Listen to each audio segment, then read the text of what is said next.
Hello everyone, this is my presentation to understand how I could help create an experience-centered design intervention to alleviate stress in the nursing profession.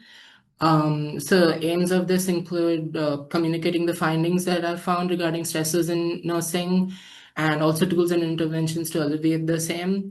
Motivations is nursing is a well-known stressful field. Music could be something that nurses could use, but I hypothesize it's not something that they could use throughout their shift since they would probably need to pay attention. But that's something I'd only like really learn the nuances of after, user research. So like providing them with tools to like, use in their breaks at least or during like their days off, which could like enhance their experience of their chosen career. Methods of desk research included more than 19 academic sources, used phrases such as stress management, stress in nurses on the UTS library website. So now coming to job satisfaction for nurses. Relationships, communication, desire to learn and develop, work-life balance, and providing quality patient care. Uh, Sources of dissatisfaction, poor management predominantly, and excessive workload. Some tools for stress management. Biofeedback is something that people it's basically it involves operant conditioning where like people can be trained to change their physiological responses through feedback that helps them like recognize and be conscious of how their body is changing, like say from like say based on their temperature of their hands or their heart rate, like being able to like visually see that data and being able to consciously sort of change the way you respond to certain triggers because of that. Tools for stress management, diaphragmatic breathing relaxation has been proven to be really effective because nasal breathing increases levels of nitric oxide, which acts as a vasodilator and it improves blood flow, oxygen flow to the brain. A positive mantra usage, like to reaffirm like core beliefs of nurses and to like boost their self-esteem could be useful. Journaling, as we will see in an intervention later on, written self-reflective journaling can be more effective than just doodling. So that's something. Qigong exercises need more study, but they have shown some correlation to reduction in overall stress and helplessness. Um, Meditation has been proved to be quite useful, especially even in like shorter sessions of like 11 to 30 minutes. And yeah, even Tibetan bowl singing has um, seen a, a positive relation with the, reducing tension and stuff.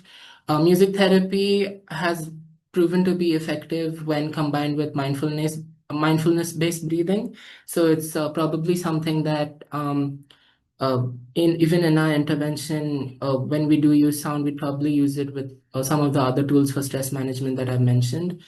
Breathe is an intervention which is kind of like it's split into like 7 modules, kind of like a LinkedIn course, which like helps nurses manage their stress and identify their stress through like just like modules and kind of like multiple presentations. Breathe Well Wear is a wearable device which was designed to help people with post-traumatic stress disorder, manage their breathing since they have trouble uh, practicing diaphragmatic breathing specifically. So it helps visualize them as seen in this image here, how long they should take a breath for or how long they should exhale for. Emoviz was the intervention that I mentioned, which basically helped us understand that journaling, like written journaling through notes, was more effective than doodling. Commercial products that I found included Headspace, which provides courses, and a study found that it's best when used 4 to 7 days in a week rather than less than that. That's when it was most effective. So that's a good number for us to keep in mind when designing our own intervention or experience.